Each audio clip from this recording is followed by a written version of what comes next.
Saudações de paz e bem a todos. Continuando aí o Evangelho, hoje nós vamos falar o duelo. Adolfo, bispo de Alger, Marmande, 1861. Só é verdadeiramente grande aquele que, considerando a vida como uma viagem que tem um destino certo, não se incomoda com as asperezas do caminho, não se deixa desviar nem por um instante da rota certa. Só é verdadeiramente grande aquele que não se incomoda com as asperezas do caminho e não vai sair do caminho certo. Nós somos grandiosos. Qualquer coisinha a gente parece uma formiga, né? Tá lá seguindo. Caiu uma folha na frente, a gente já se perde, já vai para o outro lado. Não é? De olhos fixos no seu objetivo, pouco se importa de que os obstáculos e os espinhos da senda o ameacem. Esses apenas o roçam, sem o ferirem, e não o impedem de avançar. Deveríamos ser assim, né? Estamos aqui para evoluir moralmente.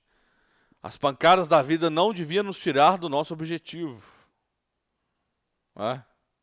Coloquemos então com o nosso objetivo de nos instruir. A gente tem a possibilidade de nos instruir através do Espiritismo. Qualquer coisinha é desculpa para me tirar da casa espírita. Qualquer grão de arroz que caia no meu caminho, no meu dia, me tira da tarefa da casa espírita. Um espirro de algum ente querido me tira da minha tarefa do grupo espírita. Um ar maldito em uma hora errada me tira da tarefa na casa espírita. Interessante, né? Arriscar os dias para vingar uma ofensa é recuar diante das provas da vida. É sempre um crime aos olhos de Deus, e se não estivesseis tão enleados como estáis nos vossos preconceitos, seria também uma ridícula e suprema loucura aos olhos do homem. É um criminoso o homicídio por duelo, e que a vossa própria legislação reconhece. Ninguém tem um direito em caso algum de atentar contra a vida de seu semelhante. Isso é um crime aos olhos de Deus, que vos determinou a linha de conduta. Nisto mais que em qualquer outra coisa, sois juízes em causa própria. Lembrai-vos de que vos será perdoado segundo tiverdes perdoado. Pelo perdão vos aproximais da divindade, porque a clemência é irmã do poder. Enquanto uma gota de sangue correr na terra pelas mãos dos homens, o verdadeiro reino de Deus ainda não terá chegado. Esse reino de pacificação e de amor, que deve banir para sempre do vosso globo a animosidade, a discórdia e a guerra. Então a palavra duelo não mais existirá na vossa língua, senão como uma longínqua e vaga recordação do passado. Os homens não admitirão entre eles outro antagonismo que a nobre rivalidade do bem. Então, esse negócio de um homem propor um duelo a outro para ver quem vai vencer, isso é coisa mais atrasada do que o planeta Terra está hoje. Né? E ninguém tem um direito de fazer isso. Então é altamente condenatório na espiritualidade a morte pelo duelo. Não é? Nós não temos direito de fazer isso. Imagina quantas pessoas aí não se marcaram drasticamente aí naquele antigo Velho Oeste, né? Que qualquer coisa era marcado pelo duelo. E a lei permitiu o duelo. Sabiam que os delegados permitiam que houvesse o duelo? Olha só como que a gente está aí evoluindo. Como hoje já está muito mais evoluído do que outrora. Né? Nós temos que abrir o nosso olho para isso. Continuando aí o Evangelho. Santo Agostinho, Paris, 1862. O duelo pode, sem dúvida, em certos casos, ser uma prova de coragem física, de menosprezo pela vida, mas é incontestavelmente uma prova de covardia moral, como o suicídio. Olha que coisa. O suicida não mente, o suicida não tem coragem de enfrentar as vicissitudes da vida, o duelista não a tem para suportar as ofensas. Cristo não vos disse que há mais honra e coragem em oferecer a face esquerda a quem vos feriu a direita, do que se vingar de sua injúria?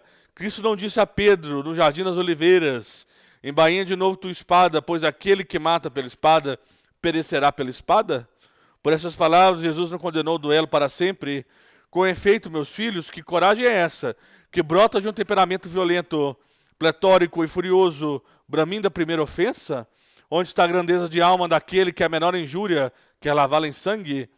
Mas que trema, porque sempre do fundo da sua consciência uma voz lhe gritará: Caim, Caim, que fizeste de teu irmão?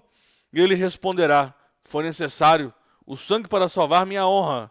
Mas a voz replicará: Quiseste salvá-la perante os homens nos breves instantes que te restavam na terra, e não pensaste em salvá-las perante Deus.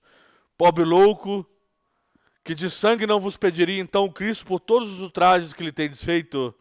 Não somente o feristes com os espinhos e a lança, não somente o erguestes no madeiro infamante, mas ainda em meio de sua agonia, podia ele ouvir as zombarias que lhe prodigalizastes.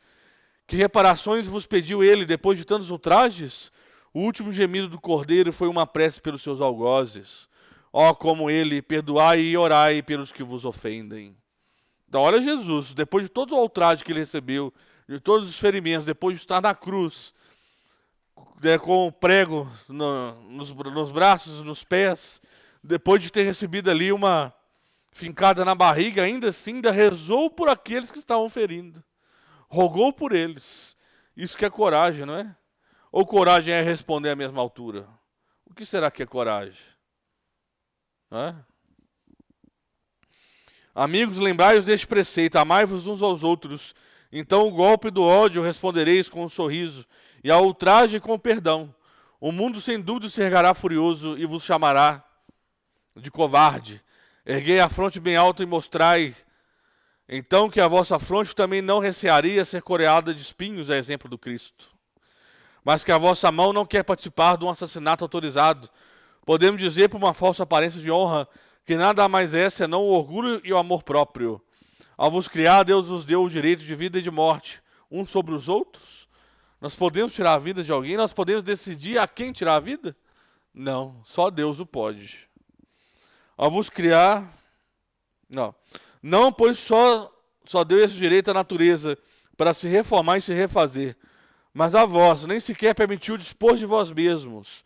Como suicida, o duelista estará marcado de sangue quando comparecer perante Deus, e a um como o outro, o soberano juiz reserva rudes e longos castigos. Se ameaçou com a justiça aqueles que dizem raca a seus irmãos, quanto mais severa não será a pena reservada àquele que comparecer diante dele com as mãos sujas do sangue de um irmão. Então, duelo tem o mesmo nível aí do que o suicídio para a espiritualidade. O nível aí de ser errado, de ser um crime perante Deus. Vamos compartilhar esse vídeo, comentar, ficamos por aqui. Qualquer dúvida deixe aí, que nós vamos entrar numa conclusão mútua. Fiquem em paz, meus irmãos. Que assim seja.